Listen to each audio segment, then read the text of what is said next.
kehadirannya.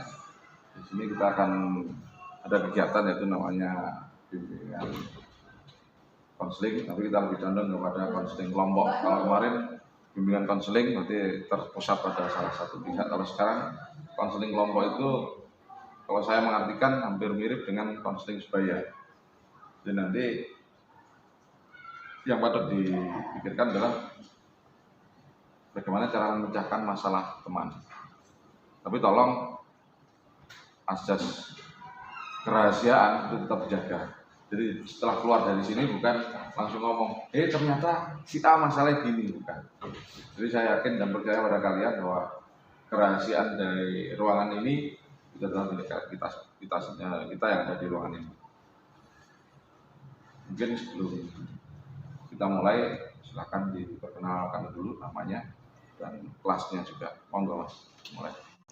Perkenalkan, nama saya Ika Dea Ditya Putra dari kelas 11 IPA 6. Nama saya Intan Kirana Khairunisa dari kelas 11 IPA 6. Nama saya Adalia Rastia dari kelas 11 IPA 6. Dan nama saya Alvina Dia Silvani dari kelas 11 IPA 6. Nama saya Dinda Nurma dari 11 IPA 6. Nama saya Ahmad Riki Firansyah dari kelas 11 IPA 6. Jadi bimbingan konseling kelompok itu silakan nanti seluruh anggota mengeluarkan permasalahan yang kalian hadapi dan nanti kita carikan solusi, kita urut dulu siapa yang mau ditangani dulu.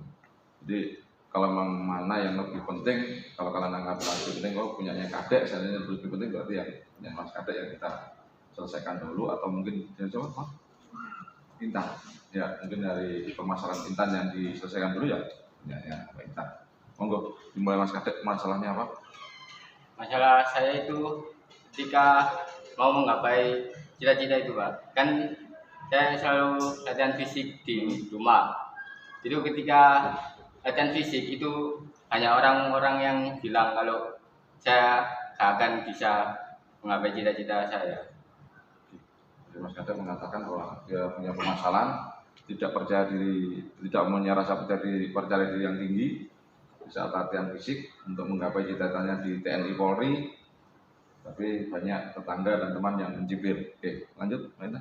Permasalahan saya itu dalam hal belajar. Kayak gurunya menerangkan materi, terus ketika sudah masuk ke materi lain, ingat saya itu tidak bisa mencerna materi sebelumnya itu. Daya ingatnya mungkin pedot ya. Ya. Oke. Jadi Mbak Intan masalahnya adalah jam pertama dia bisa nangkap, jam kedua tidak. Atau bab 1 nangkap, bab 2 tidak. Oke. Terus lanjut. Kalau saya itu masalah keluarga, kayak lebih ke orang tua. Kayak saya tuh jadi anak tuh harus kayak gimana, kayak saat ada problem di suatu hubungan antara orang tua itu. Bisa diperjelas hubungan orang tua? Kayak contohnya itu kayak lagi bertengkar gitu. Nah itu saya tuh harus kayak gimana jadi anak gitu. Berpihak pada bapak atau ibu gitu ya? Iya, kadang tuh bingung. Oke, lanjut. Kalau saya sendiri itu mengapa saya diri dengan kemampuan saya sendiri, meragukan apa yang belum saya capai itu selalu bilang kalau pasti nggak bisa. Jadi tidak ada rasa percaya diri, tidak percaya wae diri, masuk ini kan percaya. Enggak lanjut. Kalau saya itu dari tua di masuk SMA ini saya mau ikut ekstra silat atau taekwondo, tapi orang tua tidak mengizinkan, alasannya nanti cedera seperti patah tulang. Pokoknya nggak patah hati gitu. Ya, patah tulang nggak oleh, patah hati oleh. Lanjut. Kalau saya masalahnya tuh konsentrasi belajar. Jadi kalau pas belajar itu kadang ada yang ngantuk, lapar, tiba-tiba muncul kayak godaan gitu. Kadang BAB lah, ya gitu. Jadinya itu gangguan terus, nggak bisa konsentrasi belajar. Makanya juga gangguan. Oke, ada 6 permasalahan. Sekarang silakan mana yang lebih dahulu, atau mungkin sampean, oh iya aku podo ya, ternyata saya punya kesamaan masalah dengan mungkin kadek, mungkin kita, mungkin suara, atau mungkin yang lain. Yang kita dahulukan yang mana? Kira-kira siapa? ini aja. Belajar, Iya, sedang belajar. kesulitan belajar. Jadi hampir sama berarti ya. Ada permasalahan bab 1 lancar, di bab 2 pedot. Atau mungkin biasa jadi jam pertama lancar, jam kedua pedot, jam ketiga lancar lagi.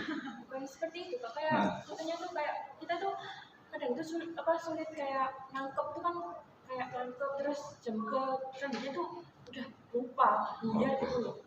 Oke, sekarang silakan dari permasalahan tadi tolong diulang, diperjelas agar teman-teman bisa memberikan solusi, memberikan tanggapan atau memberikan masukan. Monggo. Dalam permasalahan saya kesulitan belajar itu kayak pada saat guru menerangkan materi, terus ketika sudah waktunya mata pelajaran itu ganti, saya tidak bisa mengingat kembali materi sebelumnya. Bagaimana solusi tanggapan kalian? Kalau menurut saya itu emang kan kadang setiap siswa itu memiliki kayak bidangnya masing-masing dan proses penangkapan materi itu yang juga beda-beda. Kadang itu ya saya tuh kadang nggak bisa tuh ya minta aja kepada teman saya yang bisa kayak emang bisa dalam bidang tersebut gitu. Seperti yang dikatakan dari tadi ya, mungkin setiap siswa itu memiliki responsif terhadap pelajaran itu sendiri-sendiri, kekurangan dan kelebihannya. Mungkin dengan ini tuh bisa kita evaluasi juga melalui cara pembelajaran materi yang diberikan oleh guru. Terkadang guru itu tidak ingin mendengarkan masukan dari muridnya, gitu kan ada juga. Gitu. Mungkin dengan cara itu kita bisa evaluasi bicara dengan baik-baik dengan guru mata pelajarannya.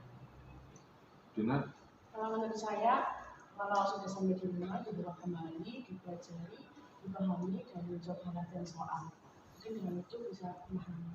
Terus kalau misal masih belum paham, bisa minta belajar ke teman yang sudah paham materi itu. apa? Kalau menurut saya sih, penangkapan materinya tuh jangan di semuanya. Penangkapan secara garis besar atau intinya saja. Jadi nanti masih ada ruang di pikiran buat materi selanjutnya. Jadi nanti tidak hilang ya. Ada. Kalau menurut saya sendiri itu daya ingatannya itu diperkuat terus tentang masalah-masalah yang terjadi di luar nggak usah dibawa ke pelajaran waktu pelajaran itu. Jadi biar nggak nambahin beban pikiran. Ada tadi mengatakan satu diperkuat, yang kedua di ojo nggawa pikiran dari luar, diperkuat, terus ada ruang-ruang tertentu yang dikosongi, Dina, mengulang kembali, ada evaluasi bersama dengan pihak guru mapel, Kayak lebih ke tanya ke teman gitu. tanya ke teman. Jadi pengulangan materi itu pada teman. Iya. Oke. Dari 5 pendapat ini kira-kira terus disimpulkan gimana? Atau mungkin yang paling bisa diterima yang mana? Menurut sama sendiri. Mengulang pelajaran. Mengulang, terus diperkuat lagi. Jadi ada tahapan tadi adalah berarti pakai punya dinar, terus diperkuat sama kadek, terus ruang yang nggak berguna nggak usah dipakai agar lebih diperkuat tadi ya. Terus lanjut ke tahapannya berarti lanjut yang sampai Iya, tanya teman. tanya teman. Jadi pengulangan itu tanya teman, terus juga ada kerjasama dengan pihak guru mapel untuk lebih membuka diri dalam hal pemberian materi dan review juga berarti. Ya Bang, cocok kok kira-kira. Jadi kan 5 teman ini menjadi sebuah tahapan berarti. Bukan sebuah kesimpulan tapi tahapan bagaimana belajar efektif adalah diulang-ulang, cek ini kuat, setelah di pengulangan berarti akan kuat. Setelah kuat itu berarti ruang-ruang yang nggak perlu itu nggak terpakai karena sudah kuat ini. Terus untuk memperkuat lagi adalah berarti ada diskusi dengan teman dan ada kerjasama dengan pihak guru. Ya, berarti simpulnya apa? Tahap menjadi tahapan. Nah, Jadi tahapan. Iya.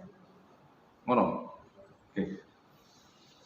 Kalau gitu berarti kesimpulannya adalah dalam proses belajar mengajar atau dalam proses memperkuat memori kita, kalau saya boleh menyimpulkan dari situ adalah berarti kita perlu adanya penguatan materi dengan cara diulang-ulang. Terus lagi kita tidak diperbolehkan untuk memasukkan memori informasi yang lain di saat pelajaran. Terus ada lagi ditambah dengan pengulangan materi tersebut dengan cara diskusi dengan teman dan juga ada kerjasama dengan pihak guru. Oke, kalau gitu berarti satu masalah kita sudah selesai. Mungkin nanti minggu depan kita lakukan lagi atau minggu depan kita kumpul lagi. Apakah cara tadi bisa efektif atau tidak? Nah, kita oke, sekarang kita bisa menerima, tapi kan belum dipraktekkan. Nah, bagaimana nanti kamu praktekkan pilih salah satu mata pelajaran, mapel, biologi atau fisika, terus setelah kamu gunakan solusi tadi, minggu depan kita kumpul, apakah ada peningkatan atau tidak. Mungkin karena waktu juga yang terbatas, jadi sementara kita selesaikan satu masalah. Untuk masalah yang lain, yang dari SKD atau yang lain, kita pending dulu, kita adakan pertemuan mungkin di lain hari atau besok, kita selesaikan masalah selanjutnya. Dan harapan saya adalah tetap tolong permasalahan yang ada ini hanya kita sendiri yang tahu, yang ada di kelompok ini. Ini adalah sebuah kerahasiaan. Jadi sampai yang ada di sini sudah dipercaya sama teman kalian, jangan sampai nyebar di luar. Oke, minggu depan kita ketemu lagi untuk mengevaluasi hasil kerja atau konseling kelompok hari ini. Terima kasih. Saya tutup pertemuan ini karena waktunya juga. Terima kasih. Assalamualaikum warahmatullahi wabarakatuh. Waalaikumsalam.